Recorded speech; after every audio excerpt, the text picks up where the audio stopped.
what are the real scandals we've been missing out on the last few days? Because it is interesting, isn't it? What the media decides is a priority, is a scandal, if you like, and what isn't. Now, we've had days of relentless focus on Huw Edwards' private life, including entirely false claims that he engaged in underage sexual activity with a minor. And as the Sun's story fell apart, they tried to look for any old shit to throw at a wall in the hope it'd stick, and all they achieved was driving Huw Edwards into a hospital. So, actual scandals that we're missing. Do you want to hear a funny story? Brace yourself. Make yourself comfy. So there was this raging charlatan, right, with a career defined entirely by dishonesty and self-aggrandisement, who was made Prime Minister by people who absolutely knew he was monstrously, farcically unsuitable for high office. Anyway, to everyone's complete surprise, someone with a completely disreputable background was a total catastrophe as Prime Minister.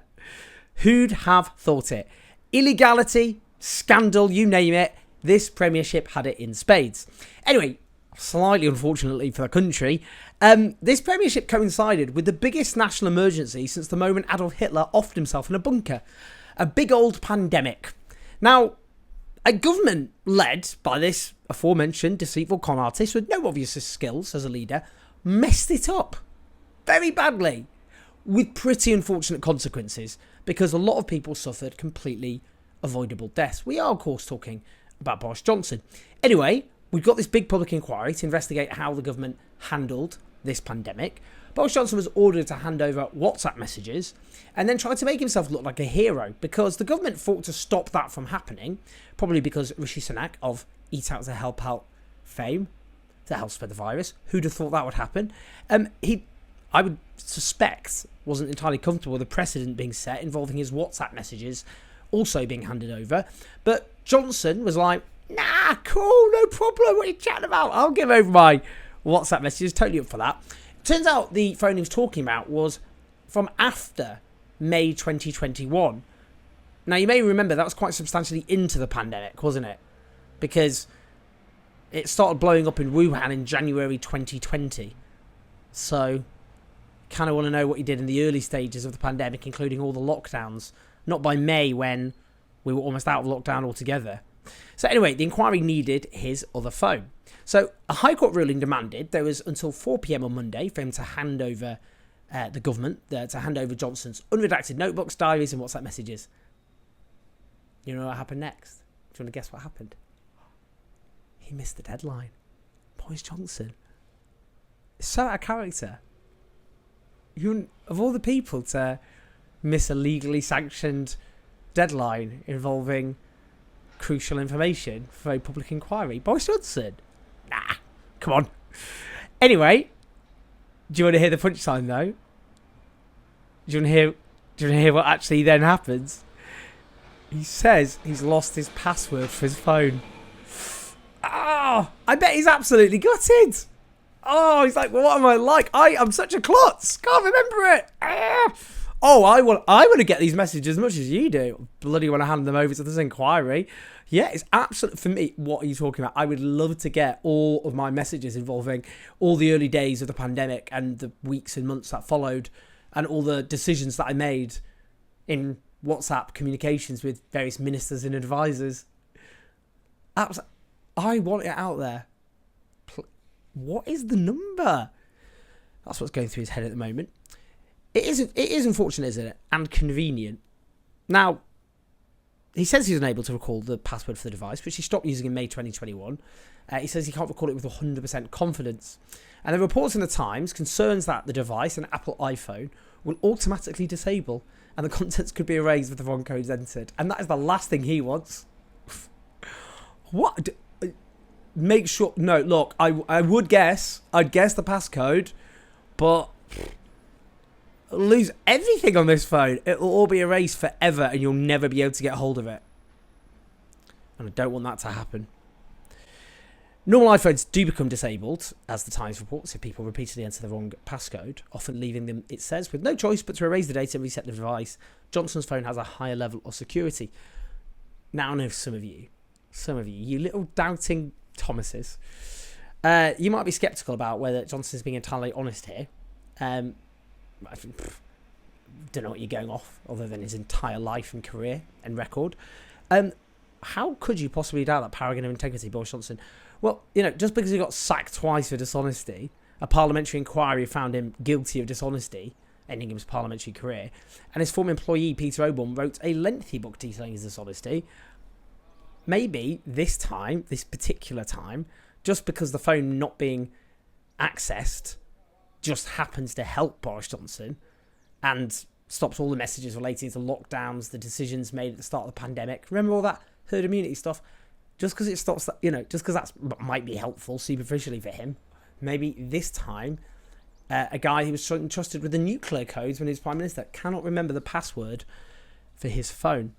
What kind of stuff would we like to hear about, given well over 200,000 of our fellow citizens have now died, which is about 5 times more than the Nazis managed in the Blitz, or 3 times. It is a lot more anyway.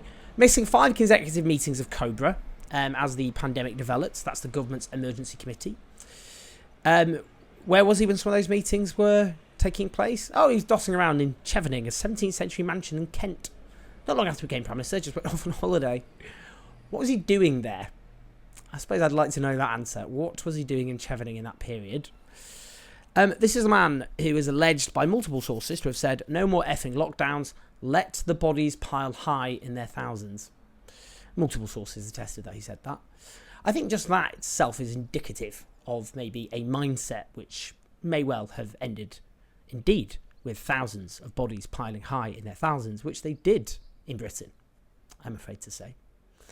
We've already got some WhatsApp messages from elsewhere, which suggests he was underplaying just how serious and deadly COVID was. I'd love to know about the period when Boris Johnson was shaking hands with COVID patients in hospitals, not long before he was himself hospitalised in intensive care.